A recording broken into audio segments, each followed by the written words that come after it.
Now, as a gentlelady from Georgia, Ms. Greene, for 5 minutes questioning.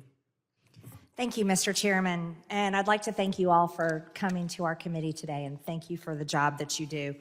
Today, I'd like to begin by honoring a police officer in my district who died in the line of duty after being exposed to fentanyl during an arrest.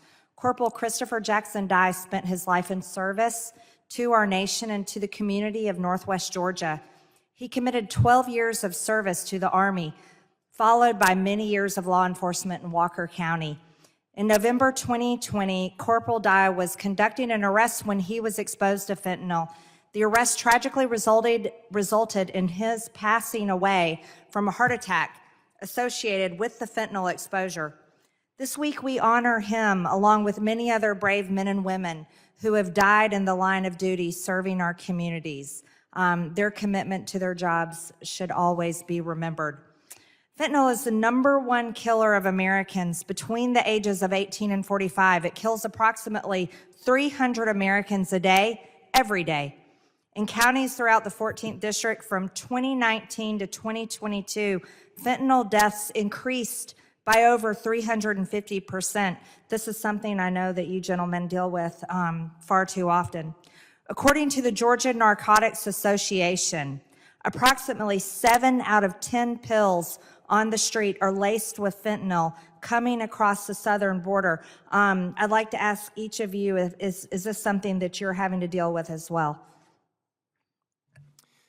Thank you. Yes, short answer is yes. The drug problem that you're speaking of is prevalent in Tennessee, along with a human trafficking element that is a part of that also.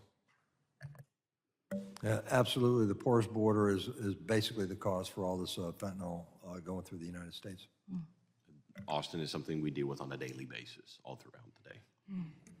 Fentanyl is a issue that law enforcement is dealing with throughout the country. Yeah, thank you for that. Also, you know, for many years in the past, we used to hear young men and women say that they wanted to be a police officer when they grew up. But unfortunately, we're not hearing that as much anymore. Law enforcement agencies across the country experienced a wave of retirements and departures and are struggling to recruit the next generation of police officers in the years following the BLM and Antifa riots, where we saw police attacked night after night continuously all summer. Over 93 police cars were burned and over $2 billion in damages were wrought in communities all over America. The rate of retirements in some departments rose 45% with the previous year, according to research on nearly 200 law enforcement agencies. At the same time, hiring slowed by 5%. The wave had come as local lawmakers and federal lawmakers pledged to enact reforms on police, such as ending the policies that give officers immunity for their actions while on duty. Studies show there has been a 44% increase in retirements and an 18% increase in resignations in police departments. In Atlanta, the department has been down 400 to 500 officers over the past 3 years. One officer who left Atlanta said, basically, we're one bullet away from death and one mistake away from indictment. So why roll the dice with my future when I can go do something else? These are the saddest statements that I think we can hear coming from police officers feeling that they're forced into retirement because no one is supporting them on the job. In their exit interviews, many of them cited the defund movement and lack of support from local elected officials as their reason for leaving their departments and leaving law enforcement completely. But now with the Biden administration's open border policies, it's opened our border to tens of millions of people from over 160 countries all over the world and a steady flow of human and drug trafficking. Police in America are now on the front lines facing new and staggering dangers in every community all over America. I'd like to again ask each of you, can you tell us, is it difficult to hire new recruits to be police officers? I would say, to give you a brief answer, that the difficulties you're describing are similar issues are being faced in Tennessee for law enforcement agencies across the state.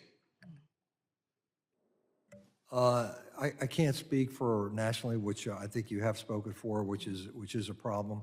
Loudoun County, we're actually doing pretty well, and a lot of that has to do with the fact that I'm an elected official of a full-service sheriff's office, and I answer directly to the people.